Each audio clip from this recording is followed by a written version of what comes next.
बच्चों, आज अपन पढ़ेंगे कक्षा 8वीं संस्कृत नवम पाठ वसंत उत्सव।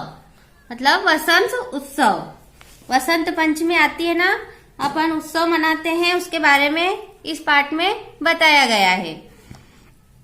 तो आप भी अपनी बुक खोल लीजिए अगर आपके पास है तो। माघ मासस्य शुक्ल पक्षस्य पंचम्या तिथि ऋतुराज वसंतस्य आगमन सूचना भवति। माघ मास के शुक्ल पक्ष की पंचमी तिथि को ऋतुराज वसंत के आगमन की सूचना होती है।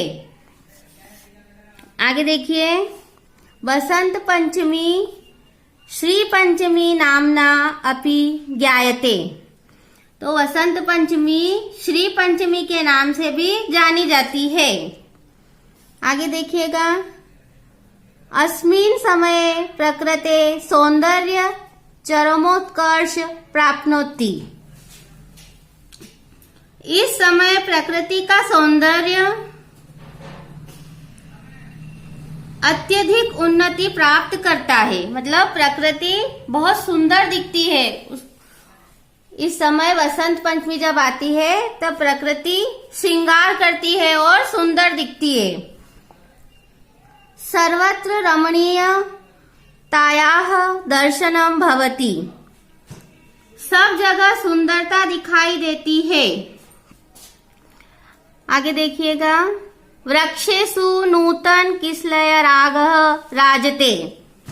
पेड़ों पर नए पत्तों की छटा रहती है। खेतों में सरसों के फूलों की सुंदरता व पीलापन मन को लुभाने वाला होता है। अभी बताया मैंने कि क्षेत्रेषु सर्व पुष्पाणाम सुषमा पीतिमा च मनोहारिणी दृश्यते। मतलब सब जगह खेतों में सरसों के फूल कैसे होते हैं? पीले होते हैं। तो उनकी सुंदरता मतलब पीलापन मन को क्या करता है? लुभाता है, मन को अच्छा लगता है। आम्रेषु मंजरी परिता भ्रमंत भ्रमरा दृश्यन्ते। और आम के पेड़ों पर मंजरी के चारों ओर घूमते हुए भौरे दिखाई देते हैं। अगली लाइन देखिएगा, वसंतोत्सवे शीतकालस्य अनन्तरं परंपराया सौंदर्यस्य पूजन क्रियते। वसंत उत्सव में मतलब इसका लिखा है इसमें कि वसंत के समय जब जगह आकर्षक दृश्यों का दर्शन होता है और वसंत उत्सव में ठंड के बाद परंपरा के अनुसार सुंदरता की पूजा की जाती है।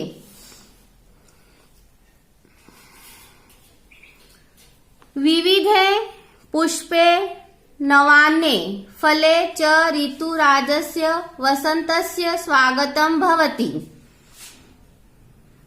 कई रंगों के फूलों से, नए अनाज से और फलों से ऋतुराज वसंत का स्वागत होता है।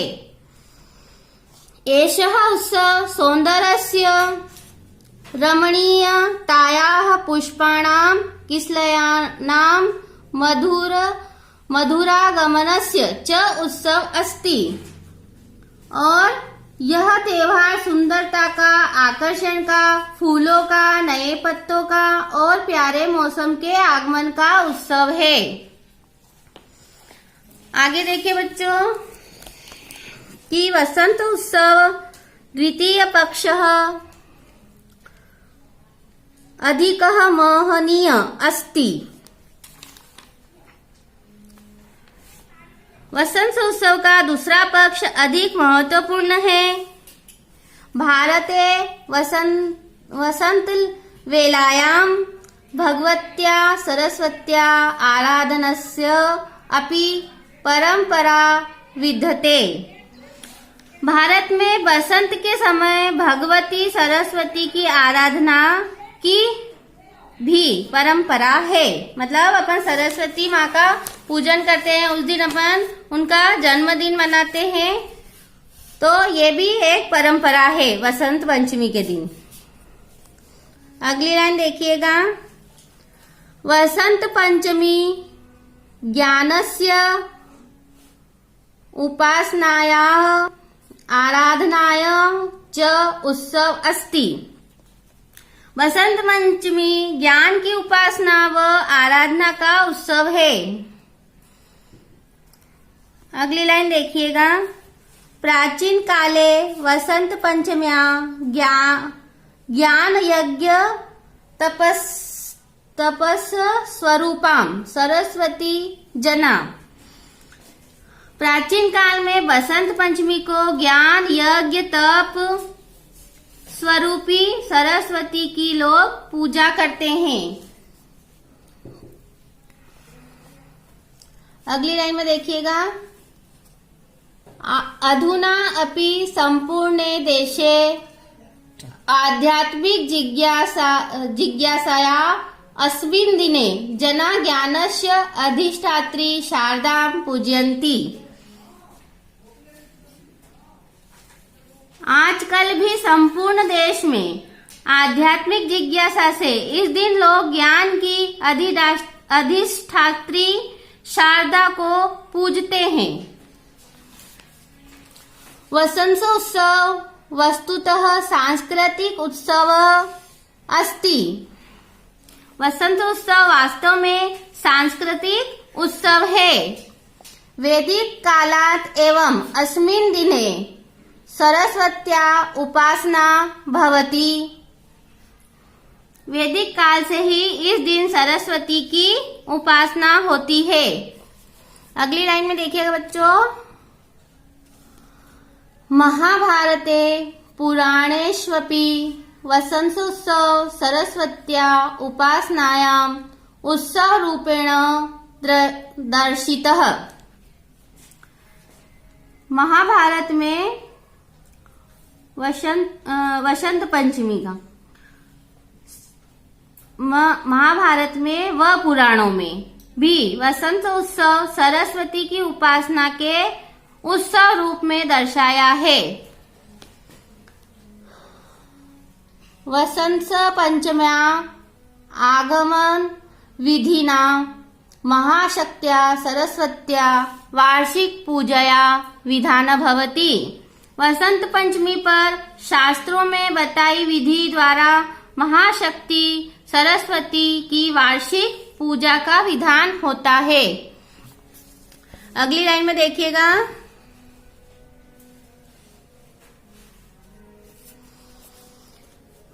दक्षिणे तमिलनाडु क्षेत्रे अपि एतस्य महत्वः विद्यते। विशेषतः उत्तर भारते बिहार प्रान्ते बंगाल प्रान्ते तथा कश्मीर प्रदेशे सरस्वती पूजन बहुमान्यम अस्ति।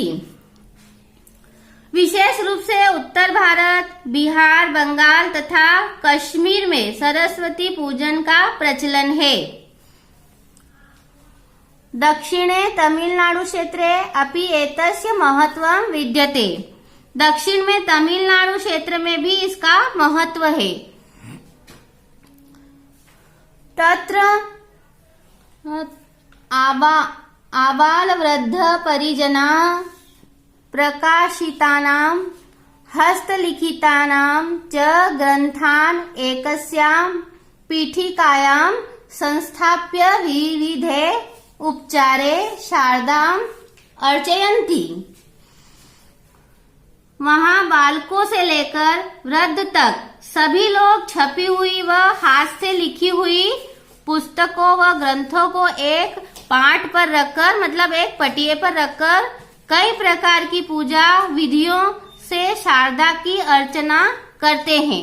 मतलब बच्चे बूढ़े सब उस दिन उनकी पुस्तकों की पूजा करते हैं, पटिये पे रखकर। पाठ मतलब पटिये पे रखकर। अगली लाइन देखिएगा, एतेन सममेव वाद्य यंत्राणां वीणादीनां पूजनम अपि भवति। और इसके समान ही वाद्य यंत्रों मतलब वीणा आदि की पूजा भी होती है। कुत्रचित् दक्षिण भारते शिल्पिनः स्वयंत्राणाम् अपि अस्मिन् दिने पूजनं कुर्वन्ति। दक्षिण भारत में कुछ स्थलों पर शिल्पी लोग अपने औजारों की भी पूजा इस दिन करते हैं। शिल्पी लोग मतलब जो मकान बनाते हैं, सुतार हुआ, बढ़ई हुआ, ये सब अपने औजारों की पूजा करते हैं। जो भी जो काम करते हैं, तो कहाँ पर होता है ये? दक्षिण भारत में। ठीक है, अगली लाइन देखिएगा।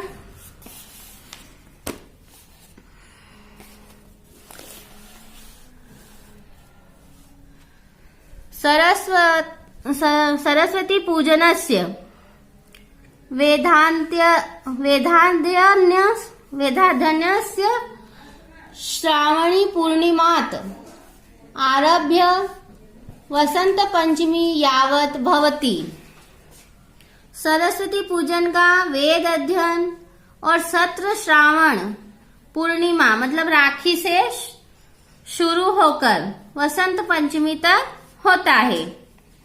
वेदों का अध्ययन इसमें लिखा है कि ये इसका साल होता है। सत्र कहाँ से शुरू होता है? सरस्वती पूजन का वेद अध्ययन श्रावण पूर्णिमा मतलब राखी की जो पूर्णिमा होती है वहां से शुरू होता है और कहाँ खत्म होता है? वसंत पंचमी के दिन उनका साल पूरा हो जाता है वेद अध्ययन का। अगली लाइन देखिएगा। सरस्वती पूजयित्वा ऋतु परिवर्तनस्यारम्भे जीवने हर्षोल्लासं सौन्दर्य श्रृंगार च कमयुतं वसन्तस्य कामदेवस्य अपि पूजनं परंपरा भवति। सरस्वती मतलब सरस्वती को पूजा कर ऋतु परिवर्तन के आरंभ में जीवन में खुशी व उत्साह, सुंदरता व श्रृंगार की कामना के लिए वसंत व कामदेव की पूजा की परंपरा से होता है। वस्तुतः भारतीय परंपरायां वसंतोत्सव सौंदर्यस्य उल्लासस्य ज्ञानस्य उपासनायां च उत्सव। वास्तव में भारतीय परंपरा में वसंत उत्सव सौंदर्य, उल्लास, ज्ञान व उपासना का उत्सव है। अगली लाइन देखिए। एषः भारतीयानां उत्सव प्रियतायाः शास्त्रीय सामाजिकं तथा वैज्ञानिकं चिन्तनम् अपि घोषयति। यह भारतीयों की उत्सव प्रियता का शास्त्रीय, सामाजिक और वैज्ञानिक चिंतन को भी दर्शाता है। तो बच्चों ये आपका 9 पाठ पूरा हो गया। मैंने आपको इसका अर्थ समझा दिया है। अगले पाठ पढ़ेंगे अपन, अगली क्लास में अगला पाठ पढ़ेंगे। ठीक है बच्चों।